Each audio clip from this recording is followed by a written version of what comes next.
La légende raconte qu'il y aura au moins une astuce que tu ne connaissais pas. Eh bien, mes salutations à toi espèces de magnifiques personnes et bienvenue sur ma chaîne YouTube. Je suis Gen-Z et aujourd'hui je vais t'apprendre 10 astuces sur le mode Dinoground de PUBG Mobile. Et si tu t'abonnes à partir de cette vidéo, n'hésite pas d'écrire +1 en commentaire afin que tout le monde puisse te souhaiter la bienvenue dans la Gen-Z Family. Sur ce, Gen-Z balance le générique.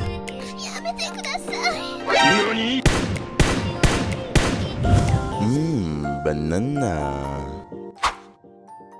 À proximité du Dinoground, vous avez la possibilité d'escalader cette tonnelle très facilement pour ensuite sauter sur son toit comme ceci. Comme ça, si un adversaire passe devant toi, tu vas pouvoir le fumer comme une chicha très facilement. Pour cette astuce, elle fonctionne uniquement à Erangel et oui, vous avez la possibilité d'escalader la colonne vertébrale du Dinoground comme ceci, ce qui te permettra de faire des free kills en cliquiki sans que l'adversaire ne puisse même pas voir où tu te trouves. Pour cette troisième astuce, ce n'est pas ce que tu penses.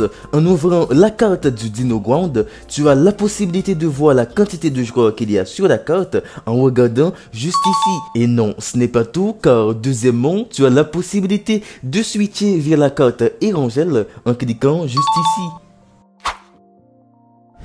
Pour cette quatrième astuce, vous allez voir que vous avez la possibilité de grimper sur l'arbre de la connaissance du bien et du mal qui se trouve au milieu du jardin des dinosaures. Comme ça, dès qu'un adversaire passe tout en dessous, tu pourras l'éliminer très facilement et te moquer de lui juste après parce qu'il n'est pas abonné à Gen-Z.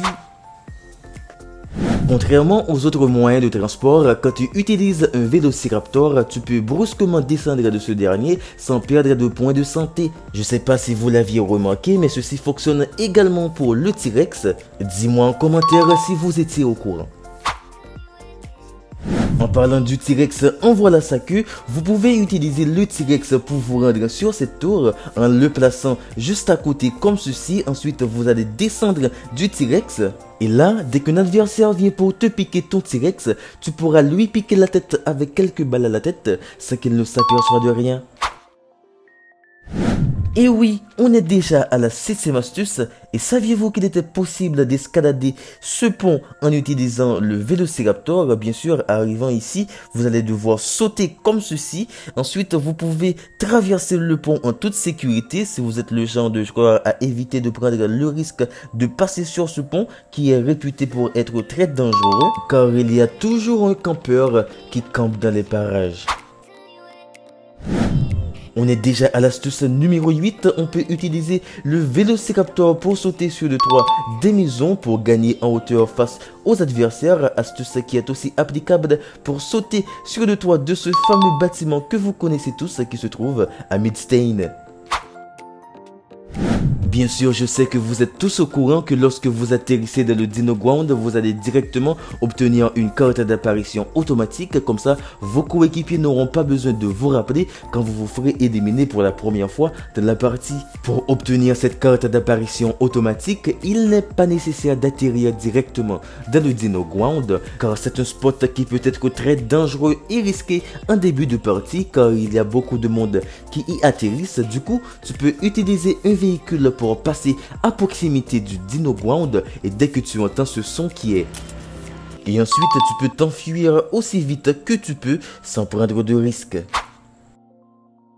Toujours dans l'objectif d'éviter de prendre des risques, pour le Dinoground qui est à proximité de Reeds, il est préférable d'atterrir ici. Pourquoi, vous allez me dire? Car il y a toujours une arme de cette caisse que vous pouvez utiliser pour éliminer vos adversaires qui s'entretuent idiotement à l'intérieur du Dinoground. Et ils ne vont même pas prévoir cela, tout simplement parce qu'ils ne sont pas abonnés à Gen-Z. Merci à toi d'être resté jusqu'à la fin, un simple like c'est la moindre des choses, abonne-toi si ce n'est pas encore fait et n'hésite pas d'écrire +1 en commentaire afin que les autres puissent te souhaiter la bienvenue dans la Gen-Z Family. Sur ce c'était Gen-Z, je vous dis à très bientôt pour une prochaine vidéo, allez ciao!